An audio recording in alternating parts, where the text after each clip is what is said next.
Students, हमने जो molecular mass find करते हैं अलग अलग फॉर्मूले की हेल्प से, वो हम फाइंड कर चुके हैं। जैसे मॉलिक्यूलर फार्मूला हमने निकाला था relative lowering of vapour pressure की हेल्प से, उसके बाद हमने निकाला था एलिवेशन ऑफ बॉइलिंग पॉइंट की हेल्प से, उसके बाद हमने निकाला था डिप्रेशन ऑफ फ्रीजिंग पॉइंट की हेल्प से, और उसके बाद हमने मॉलिक्यूलर फार्मूला निकाला था ऑस्मोटिक प्रेशर की हेल्प से। अब हम जो हमारा अगला टॉपिक है उसकी अगर बात करते हैं तो one two Hobbs dilution law और उसकी इक्वेशन क्या होती है। तो स्टूडेंट्स, वान टू हॉफ और इनके जो कोवर्कर्स थे, इन्होंने वान टू हॉफ और इनके जो कोवर्कर्स थे, इन्होंने कुछ लॉ दिए जिन्हें हम one two Hobbs dilution law कहते हैं। तो देखिए, सबके अलग अलग लॉ हैं। सबसे पहले अगर हम बात करते हैं तो सबसे पहला था हमारे पास van't half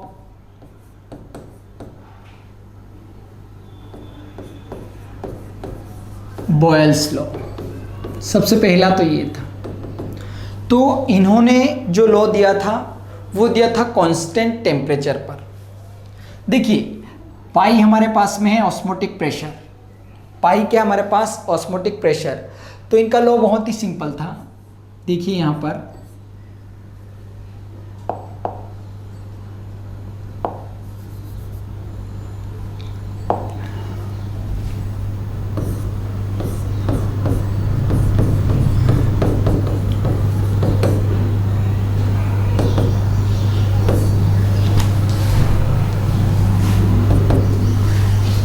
at constant temperature according to Van 't Hoff Boyle's law, at constant temperature the osmotic pressure of solution is directly proportional to their concentration, but C is equals to होता है 1/V। तो आप इसको यहाँ पर रख देंगे तो pi is equals to pi directly proportional to हो जाएगा 1/V। ये क्वेश्चन नंबर हमारे पास क्या हो गई? फर्स्ट। अब हम बात करते हैं one two half Charles law से।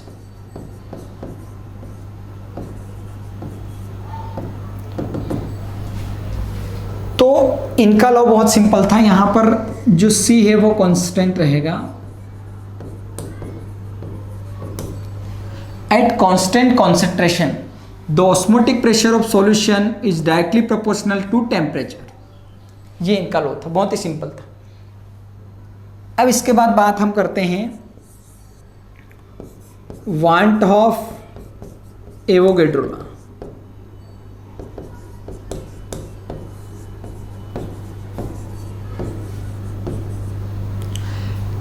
At constant temperature and pressure,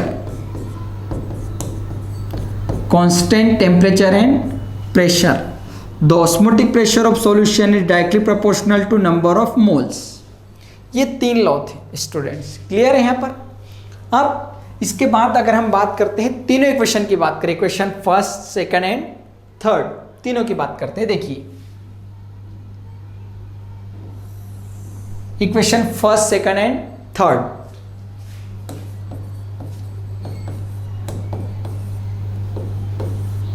third first equation हमारे पास में है P directly proportional to inversely proportional 1/V। उसके बाद हमारे पास में है T और उसके बाद हमारे पास में है N। तो N को हम इधर लाएंगे तो पाई डायरेक्टली प्रोपोर्शनल N/V और ये क्या हो जाएगा? T। अब इस जो प्रोपोर्शनल का साइन है इसको हम हटाएंगे तो यहाँ पर एक कांस्टेंट यूज होगा, pi is equals to N/V RT। Equation number हमारे पास क्या हो जाएगा? 4। But dear students, we know that from concentration C is equals to होता है N/V। Equation number 5। तो from equation 4 and 5, 4 and 5, pi is equals to हो जाएगा CRT।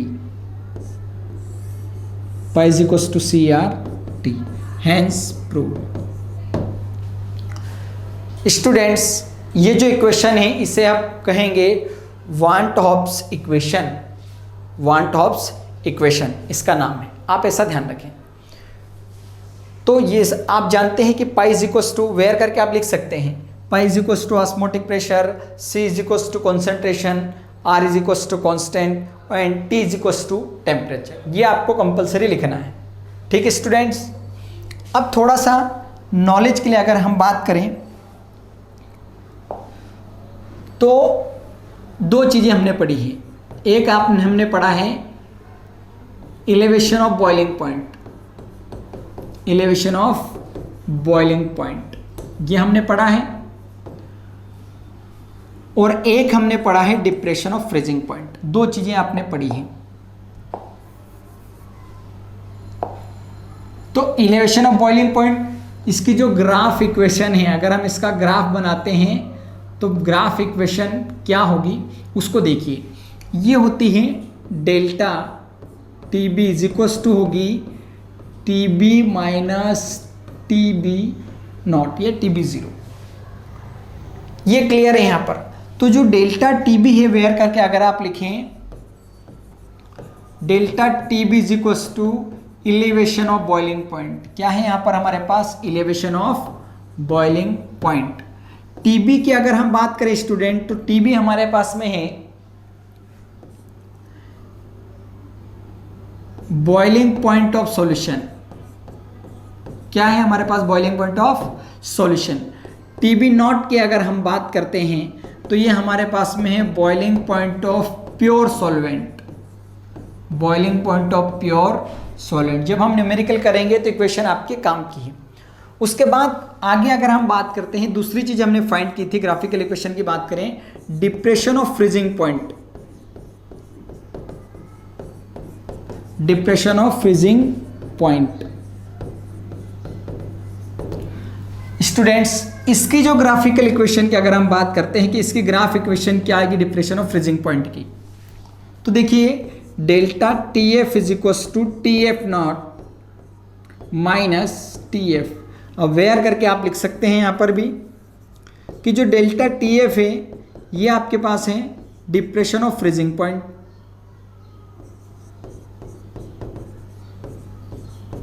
Freezing point. उसके बाद हम बात करते हैं delta TF, sorry only TF की अगर हम बात करते हैं, TF की अगर हम बात करें तो ये है फ्रीजिंग पॉइंट ऑफ सॉल्यूशन, और TF नॉट ये हमारे पास में है freezing point of pure solvent. ठीक है स्टूडेंट्स, ये ग्राफिकल इक्वेशन हमको न्यूमेरिकल में काम में आएगी। इसका मतलब क्या होता है कि जो एलिवेशन ऑफ बॉइलिंग पॉइंट होता है इक्वल टू जो सॉल्यूशन का बॉइलिंग पॉइंट है ये हमेशा ज़्यादा रहेगा, और प्योर सॉल्वेंट का बॉइलिंग पॉइंट हमेशा क्या होता है? कम होता है। ये यहाँ से डिनोट हो रहा है। इसकी अगर हम बात करते हैं तो जो सॉल्यूशन का फ्रीजिंग पॉइंट है वो कम होता है और प्योर सॉल्वेंट का फ्रीजिंग पॉइंट ज़्यादा होता है। ठीक है, क्लियर है यहाँ पर। अब हम अगले क्वेश्चन की, अगले टॉपिक की बात करते हैं स्टूडेंट।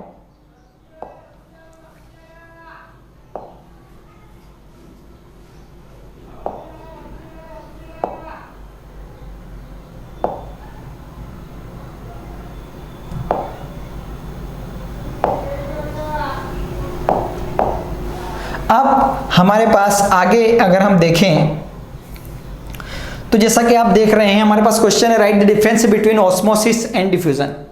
ये दोनों चीज़ों में हमको डिफरेंस बताना है। तो देखिए ये बहुत ही सिंपल सा डिफरेंस है दोनों की अगर हम बात करें।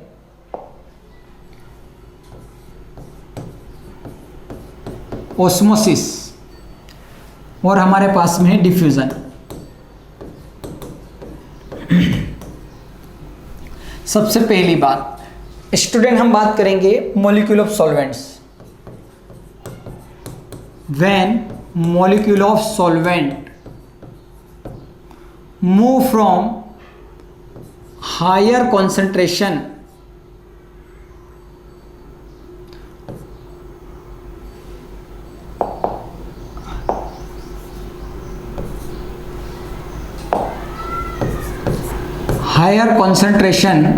to lower concentration with the help of semi-permeable membrane. When the molecule of solvent move from higher concentration to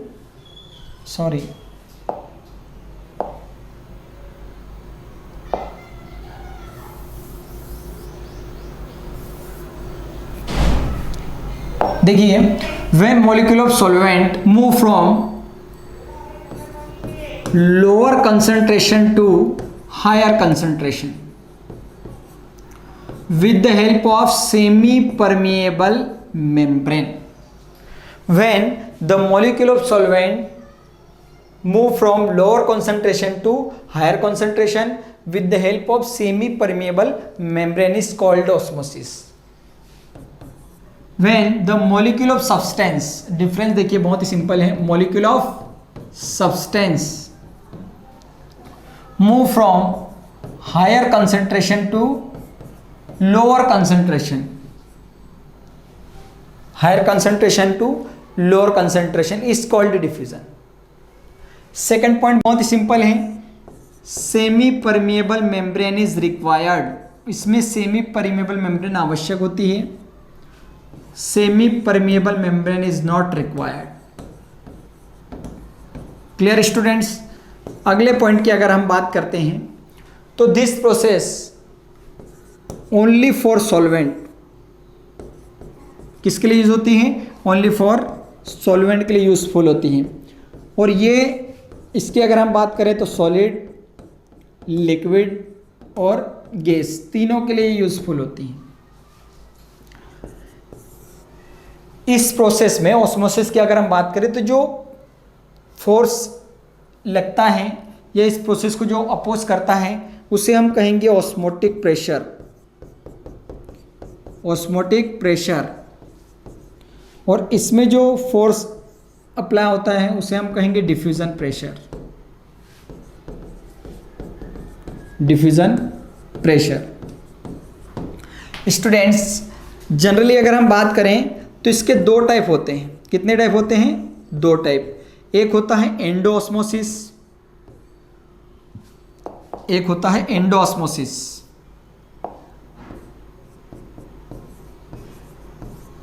और एक होता है एक्सोऑस्मोसिस. दो टाइप्स होते हैं इसके. ठीक है स्टूडेंट्स. और इसके कोई भी टाइप नहीं होते. उसके बाद अगर हम बात करें इसके एग्जाम्पल की, इसके अगर एग्जाम्पल की हम बात करते हैं तो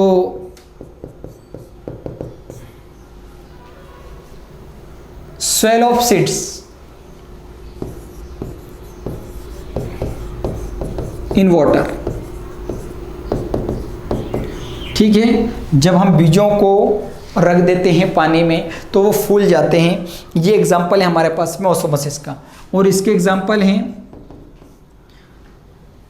smell of stick, smell of perfumes, smell of flowers.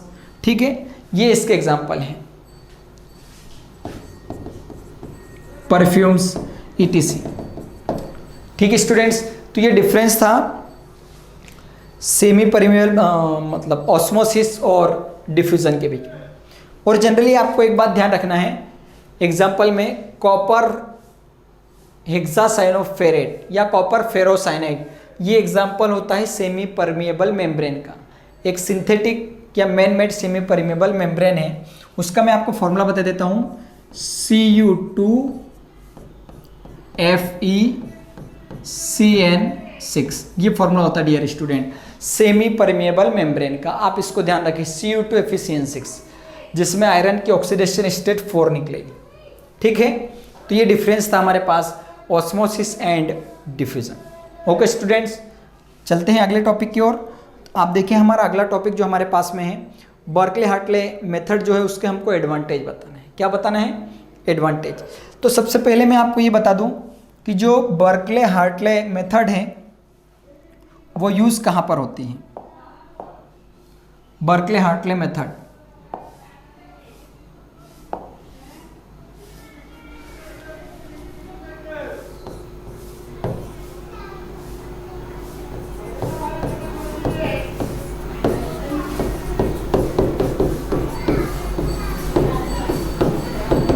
देखिए, इस चैप्टर से अगर हम क्वेश्चन की बात करें तो क्वेश्चन इसमें से एक 2 नंबर का आएगा, एक 3 नंबर का आएगा।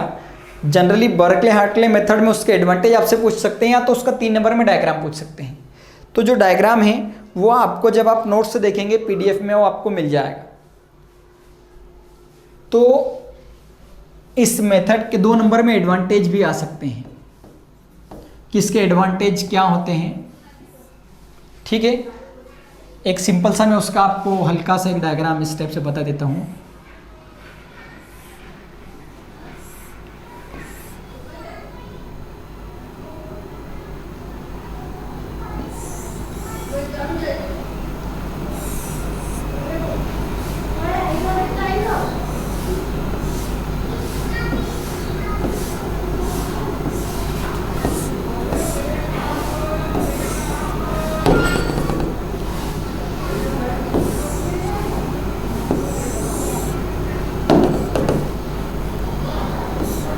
यहाँ पर देखे जाए तो एक पिस्टन लगा रहेगा,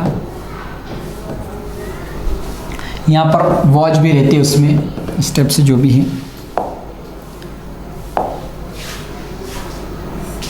स्टूडेंट ये हमारे पास में जो है वो एसपीएम है, सेमी परमेबल मेम्ब्रेन है। और इसमें सॉल्वेंट रहेगा, फिर क्या रहेगा, यहाँ पर सॉल्वेंट रहेगा और यहाँ से ये पानी आने के लिए प्लेस रहेगा। स्टूडेंट्स, ये जब हम पिस्टन के थ्रू इस पर प्रेशर लगाएंगे तो ये जो सेमी परमेबल मेम्ब्रेन है इसकी हेल्प से यहाँ पर सॉल्वेंट के मॉलिक्यूल मूव करेंगे। लोअर कॉन्सेंट्रेशन से कहाँ पर जाएंगे, हायर कॉन्सेंट्रेशन। आपको पूरा सूटेबल डायग्राम आपको मिलेगा जब आप पीडीएफ में देखेंगे। तो ये सेमी परमेबल मेम्ब्रेन स्टेप से मिलेगी कि जहाँ से मॉलिक्यूल जाते हैं सॉल्वेंट के। ठीक है, तो इसके मैं आपको एडवांटेज बता रहा हूँ। एडवांटेज देखिए,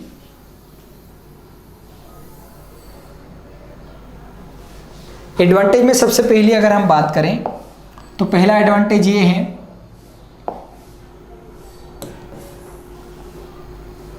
कि इसमें जो सॉल्यूशन की कॉन्सेंट्रेशन है, concentration of solution does not change. ठीक है, उसकी कॉन्सेंट्रेशन चेंज नहीं होती, पहला एडवांटेज ये है। दूसरा एडवांटेज ये है इक्विलिब्रियम इजीली ऑब्टेन हो जाता है, इक्विलिब्रियम इजीली ऑब्टेन। ठीक है, उसके बाद अगर हम बात करें इसकी तो इससे हायर ऑस्मोटिक प्रेशर को भी कैलकुलेट कर सकते हैं हम या फाइंड कर सकते हैं। ठीक है, उसके बाद अगर हम बात करें तो इस पर अगर हम हाई प्रेशर अप्लाई करते हैं तो हाई प्रेशर लगाने से भी ये जो सेमी परमेबल मेम्ब्रेन है ये ब्रेक नहीं होती, सेमी परमेबल मेम्ब्रेन भी ब्रेक नहीं होती।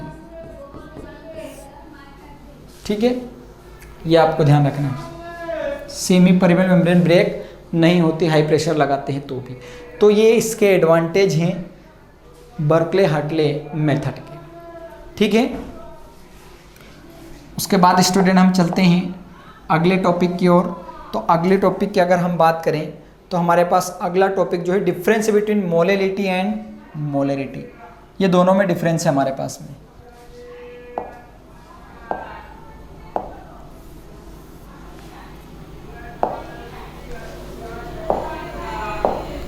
देखिए, मोलैरिटी और हम हम बात करते हैं मोलेलिटी। ठीक है, तो देखिए the number of moles of solute present in 1 litre solution, moles of solute present in 1 litre solution is called मोलेरिटी।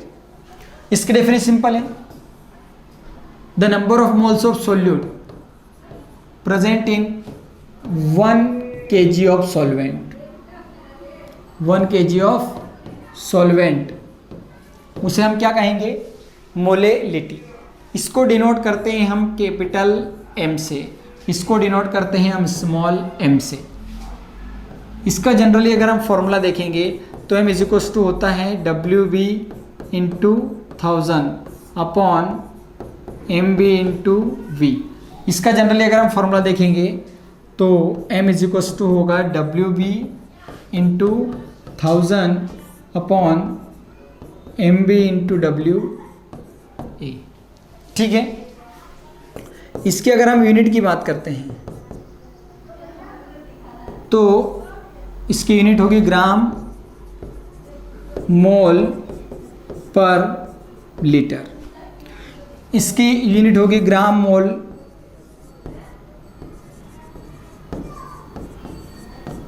पर केजी ऑफ सॉल्वेंट।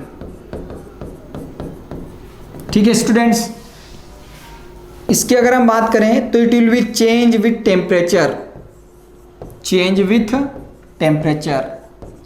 और इसकी अगर हम बात करें तो ये टेम्परेचर के साथ चेंज नहीं होगी। ये डिफरेंस है मोलेरिटी और मोलेरिटी। ठीक है स्टूडेंट्स, ये पहले भी आप पढ़ चुके हैं, बस ये पॉइंट हमारे लिए नया है कि टेम्परेचर के साथ किस में चेंज होगा और किस में चेंज नहीं होगा।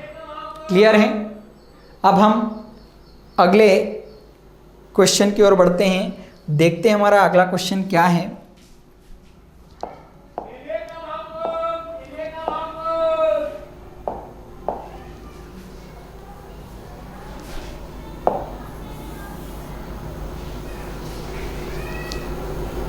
स्टूडेंट्स, हमको अगला जो दिया है टॉपिक वो दिया difference between ideal and non ideal solution, कि आइडियल और नॉन आइडियल सॉल्यूशन क्या होते हैं। तो देखते हैं सबसे पहले आइडियल और नॉन आइडियल सॉल्यूशन को।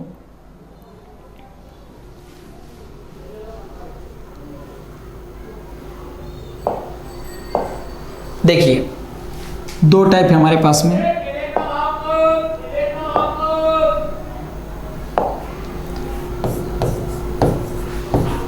आइडियल सॉल्यूशन और एक है हमारे पास नॉन आइडियल सॉल्यूशन। ठीक है स्टूडेंट्स, ये हमारे पास में आइडियल और नॉन आइडियल सॉल्यूशन, इन दोनों में हमको डिफरेंस देखना है।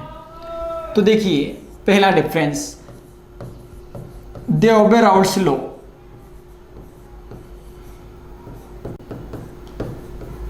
दे ओबे राउल्ट्स लॉ और they do not obey Raoult's law. ठीक है, ये फॉलो करेंगे, फॉलो नहीं करेंगे। और राउल्ट्स लॉ आपको मालूम है, P इज इक्वल्स टू होता है P naught A into x A. ऐसे कैसे आप ये भी लिख सकते हैं P B is equals to P naught B into x B, और ये अपोजिट हो जाएंगे।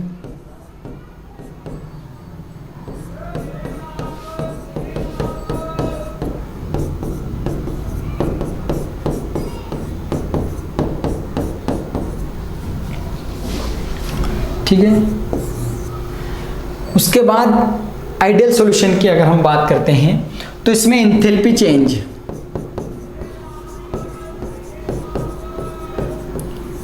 विल बी 0, मतलब del H is equals to 0, इसमें आ जाएगा नॉट 0, मतलब del H not equal to 0। ऐसे कैसे अगर हम इसमें वॉल्यूम की बात करें, वॉल्यूम चेंज विल बी 0, मतलब del V is equals to 0। इसकी अगर हम बात करें तो नॉट 0 वॉल्यूम चेंज, यहाँ पर 0 नहीं होगा।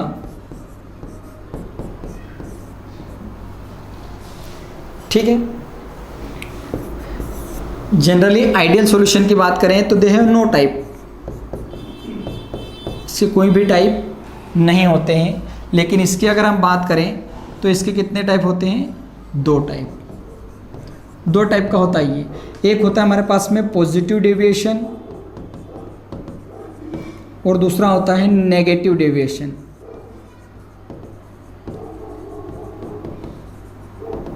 ठीक है स्टूडेंट्स, एग्जाम्पल की अगर हम बात करें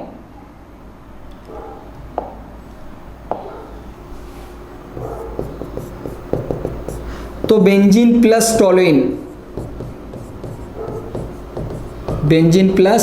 toluene, chlorobenzene and bromobenzene,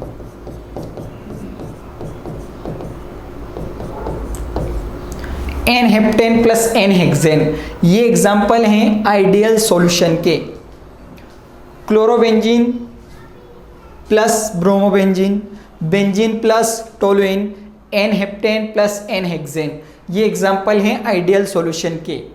non ideal की अगर हम बात करें तो आप कोई सा भी एसिड हो या कोई सा भी एल्कोहल हो, उसका वाटर के साथ mixture, ethyl alcohol plus water, methyl alcohol plus water, HCl plus water, ये जो एग्जाम्पल हैं ये सब के सब एग्जाम्पल आ जाएंगे नॉन आइडियल सॉल्यूशन में। किस में आ जाएंगे? Non ideal solution. ठीक है स्टूडेंट्स, तो ये डिफरेंस था हमारे पास आइडियल और नॉन आइडियल सॉल्यूशन में, और बहुत ही सिंपल है। ठीक है,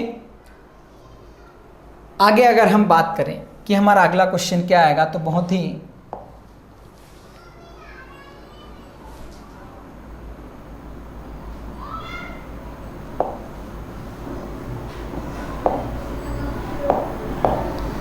अगला क्वेश्चन देखिए, difference between positive and negative deviation, दोनों में हमको डिफरेंस बताना है। ठीक है, कि पॉजिटिव और नेगेटिव डेविएशन में क्या डिफरेंस होता है। तो सिंपल से डिफरेंस है सबके।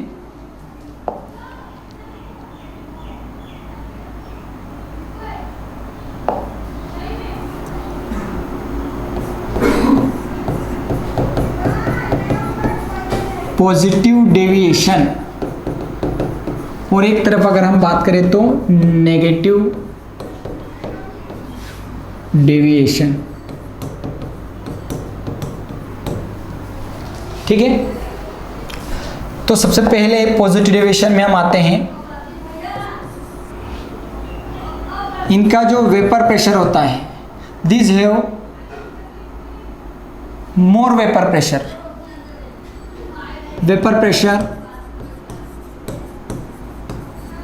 मोर होता है इनका राउल्ट्स लॉ से, और इनका जो वेपर प्रेशर होता है वो लेस होता है किससे? राउल्ट लॉ से। Vapour pressure is less from Raoult's law. ठीक है, उसके बाद आगे अगर हम बात करते हैं तो इनमें जो वॉल्यूम चेंज रहेगा वो पॉजिटिव होता है। वॉल्यूम चेंज कैसा होता है इनमें? पॉजिटिव, मतलब delta H V, delta V is equal to कैसा रहेगा? पॉजिटिव। तो इसमें वॉल्यूम चेंज कैसा रहेगा? Negative. Delta V is equal to क्या हो जाएगा? नेगेटिव। उसके बाद ऐसे कैसे इंथैल्पी चेंज की अगर हम बात करें तो इनमें जो इंथैल्पी चेंज होता है वो भी होता है पॉजिटिव। इंथैल्पी चेंज पॉजिटिव रहेगा, इसमें इंथैल्पी चेंज कैसा रहेगा? नेगेटिव, मतलब delta H is equals to negative, और यहाँ पर क्या हो जाएगा? Delta H is equals to positive. ठीक है, उसके बाद अगर हम बात करते हैं पॉजिटिव डेविएशन की, तो ये मिनिमम एजियोट्रोपिक मिक्सचर फॉर्म करते हैं।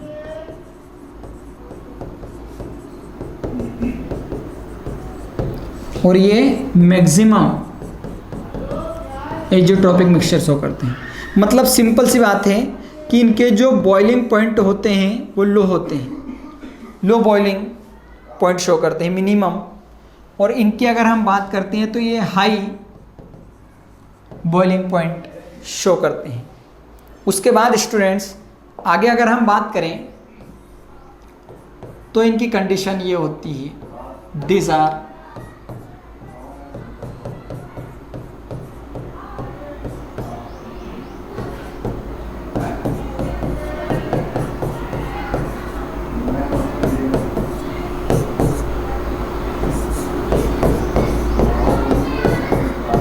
ये कंडीशन होती है। इनकी थोड़ी सी कंडीशन चेंज होती है। अगर हम बात करें इनकी तो दिस आर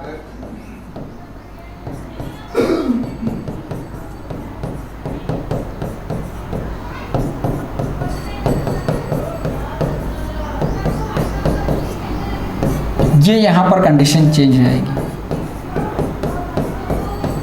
ठीक है स्टूडेंट्स,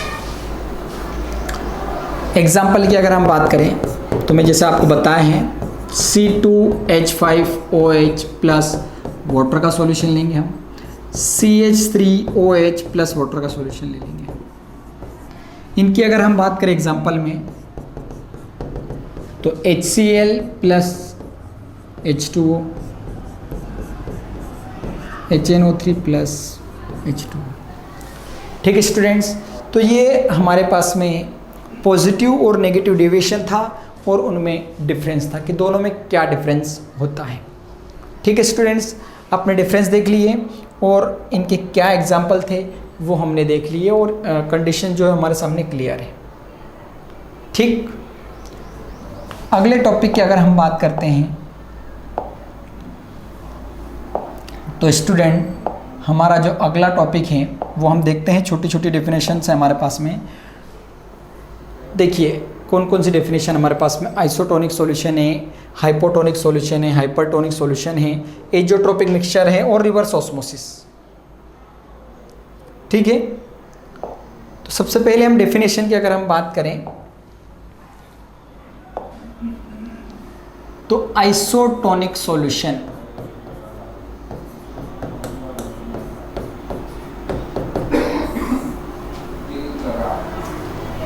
सिंपल सी डेफिनेशन है, थोड़ा सा चेंज होगा तीनों में, आप देखिए उसको, बहुत ही सिंपल है।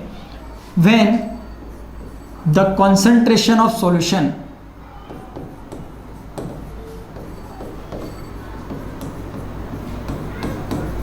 और स्टूडेंट्स अगर आप यहां पर कंसंट्रेशन यूज करना नहीं चाहते हैं तो इसकी जगह आप लिख सकते हैं ऑस्मोटिक प्रेशर ऑफ सॉल्यूशन। तो when the concentration of solution is equal to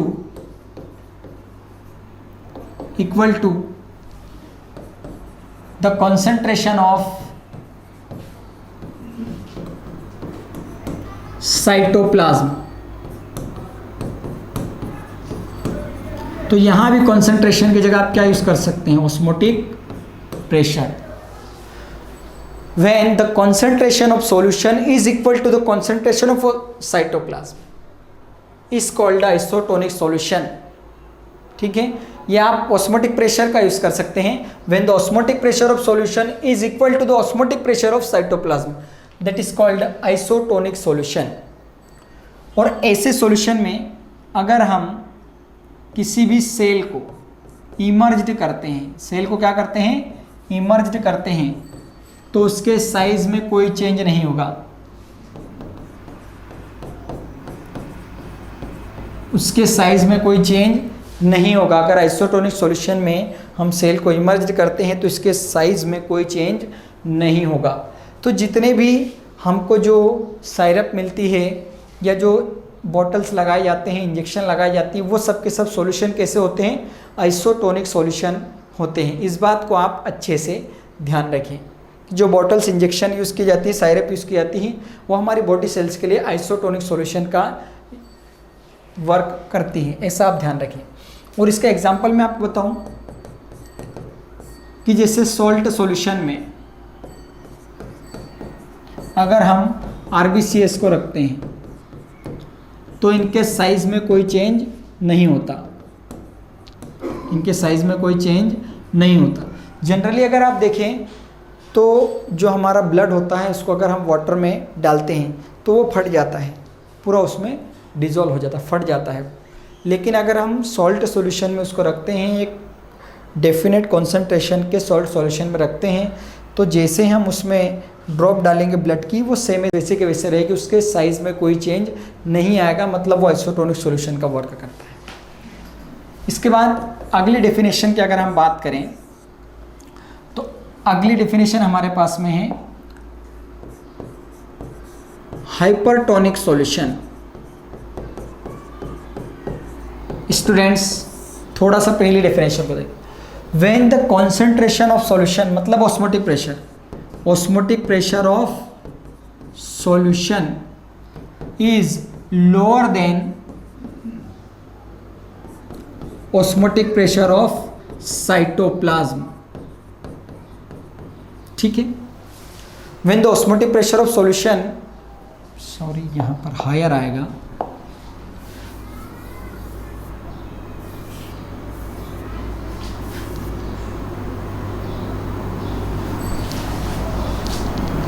osmotic pressure of solution is higher than osmotic pressure of cytoplasm।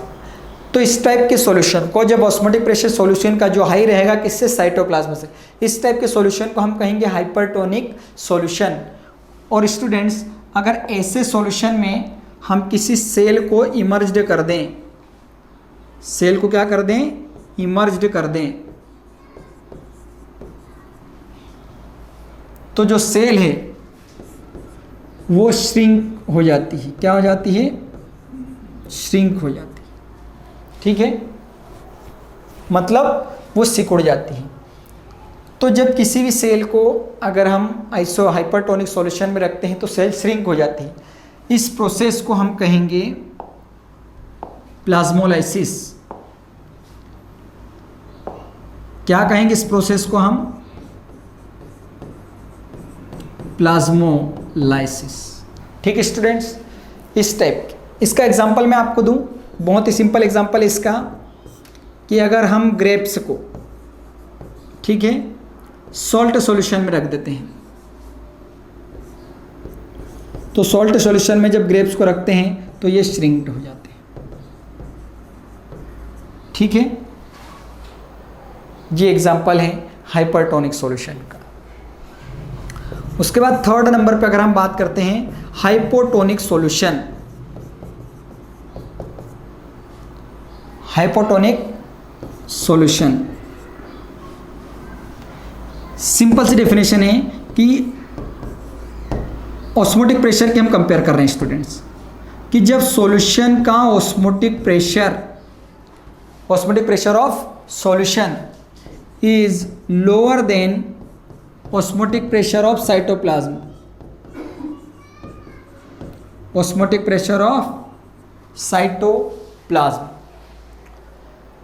इस टाइप के सॉल्यूशन को जिसका ऑस्मोटिक प्रेशर साइटोप्लाज्म की कंपेयर में कम होता है उसे हम कहेंगे हाइपोटोनिक सॉल्यूशन। और इस टाइप के सॉल्यूशन में अगर हम किसी सेल को इमर्ज्ड कर दें, सेल को क्या कर दें, इमर्ज्ड कर दें, तो ये स्वेल हो जाती है, मतलब फूल जाती है। ठीक है, इस प्रोसेस को हम कहेंगे डीप्लाज्मोलाइसिस। क्या कहेंगे, डीप्लाज्मोलाइसिस। ठीक है, और इसका अगर मैं आपको एग्जांपल दूं, तो जब हम सीड्स को अगर वाटर में रखते हैं तो फूल जाते हैं। ठीक है, उसके बाद अगर हम किशमिश को भी वाटर में रखते हैं तो वो भी क्या हो जाते हैं, फूल जाते हैं। ठीक, और एक और मैं आपको जनरली कॉमन चीज़ जो डेली लाइफ में यूज़ होती है हाइपरटोनिक सॉल्यूशन में, जो प्लाज्मोलाइसिस की प्रोसेस होती है, मैं आपको बताना चाहता हूँ कि सेल इसमें श्रिंक हो जाती है। तो जो खेतों में खरपतवार को नष्ट करने के लिए जो दवाई डाली जाती है वो भी यहाँ पर वर्क करती है हाइपरटोनिक सॉल्यूशन का। ठीक है, इसके बाद अगले टॉपिक की हम बात करते हैं।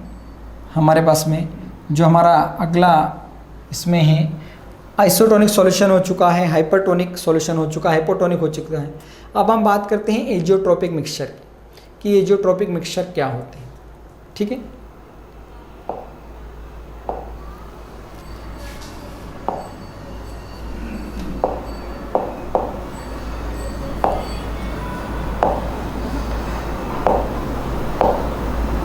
एजियोट्रोपिक mixture.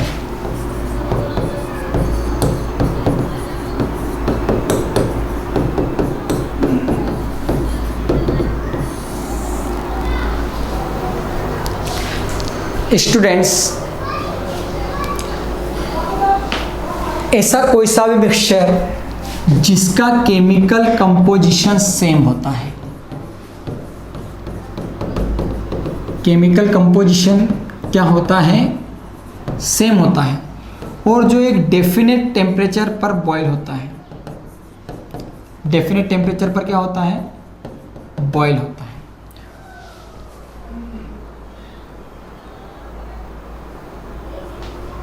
That mixture which have same chemical composition and boiled at definite temperature is called azeotropic mixture। ठीक है, एजियोट्रोपिक मिक्सचर जो डेफिनेट टेम्परेचर पर बॉयल होता है और जिसका केमिकल कंपोजिशन सेम होता है। तो जनरली अगर हम इसकी बात करें तो ये जो मिक्सचर है ये दो टाइप का होता है। कितने टाइप का होता है, दो टाइप का। एक होता है मिनिमम बॉइलिंग एजियोट्रोपिक मिक्सचर, और ये होता है मैक्सिमम बॉइलिंग एजियोट्रोपिक मिक्सचर। ठीक है स्टूडेंट्स, इसके अगर एग्जांपल बात करें तो मैंने आपको बता चुका हूं कि कोई सा भी आप अल्कोहल लें और उसमें वाटर मिला दें,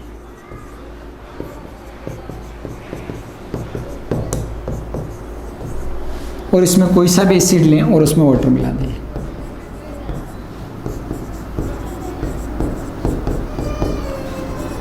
ठीक है, ये एजियोट्रोपिक मिक्सचर होता है जिनका केमिकल कंपोजिशन सेम होता है और जो एक डेफिनेट टेम्परेचर पर क्या होता है, बॉयल होता है। ठीक,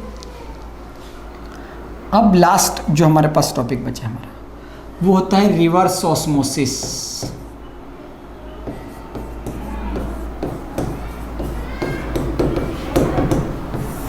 रिवर्स ऑस्मोसिस स्टूडेंट देखिए, हमने सेमी परमेबल का मेम्ब्रेन का नाम सुना हुआ है।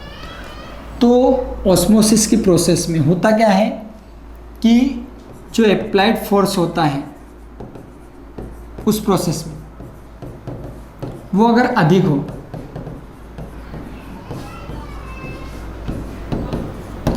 when applied force is maximum from osmotic pressure, when the applied force is maximum from osmotic pressure, then the molecule of solvent, then the molecule of solution, then the molecule of solution,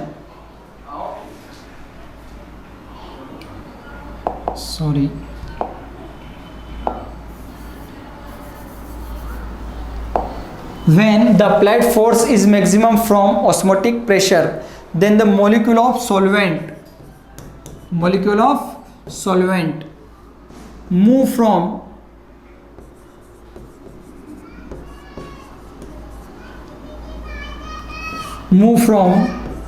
solution to pure solvent.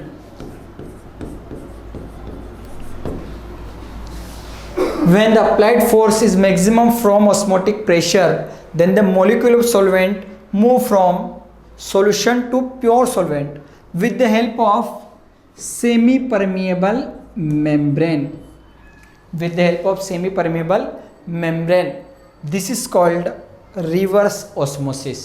इसे हम कहेंगे reverse osmosis, क्योंकि osmosis में क्या होता है, जो solvent के मॉलिक्यूल है वो सॉल्यूशन में जाते हैं, लेकिन यहाँ पर क्या हो रहा है, जो सॉल्वेंट के मॉलिक्यूल हैं वो सॉल्यूशन में से निकल के कहाँ जा रहे हैं, प्योर सॉल्वेंट में। ये है सेमी परमेबल मेम्ब्रेन के हेल्प से जाते हैं, जिसे हम कहेंगे रिवर्स ऑस्मोसिस। और इसका यूज़ किया जाता है वाटर को प्योर करने में। किसमें किया जाता है, इसका जो यूज़ किया जाता है वो वाटर को प्योर करने में किया जाता है। और इसके अलावा जो सी वाटर होता है, इस सी वाटर में से भी सॉल्ट को रिमूव करने में किया जाता है। सॉल्ट को किस में करने में किया जाता है? रिमूव करने में। इस प्रोसेस को हम कहेंगे डिसॉल्टिनेशन। क्या कहेंगे हम इसे? डिसॉल्टिनेशन। और देखिए, मैं आपको एग्जाम्पल पहले भी बता चुका हूं कि ये जो एग्जाम्पल है सेमी परमेबल मेम्ब्रेन का, कॉपर हेक्सासाइनोफेरेट CuFeCN6, आयरन की जो ऑक्सीडेशन स्टेट निकलेगी इसमें 4 निकलेगी। ठीक है स्टूडेंट्स, तो ये सारी जो डेफिनेशन है ये हमारे पास क्लियर है।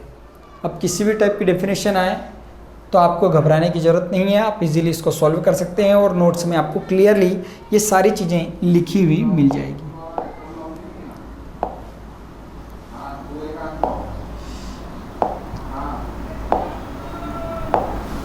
अब स्टूडेंट्स, हम अगर आगे बात करते हैं तो हमारे पास में न्यूमेरिकल बचे हैं। एक दो मैं आपको न्यूमेरिकल बता देता हूँ कि किस टाइप के न्यूमेरिकल आएंगे हमारे पास में, ठीक है, ताकि आपके पास जो फॉर्मूले अवेलेबल हैं आप उनकी हेल्प से सारे न्यूमेरिकल को सॉल्व कर सकें। ठीक है स्टूडेंट्स, तो हम अगले टॉपिक में बात करते हैं न्यूमेरिकल की।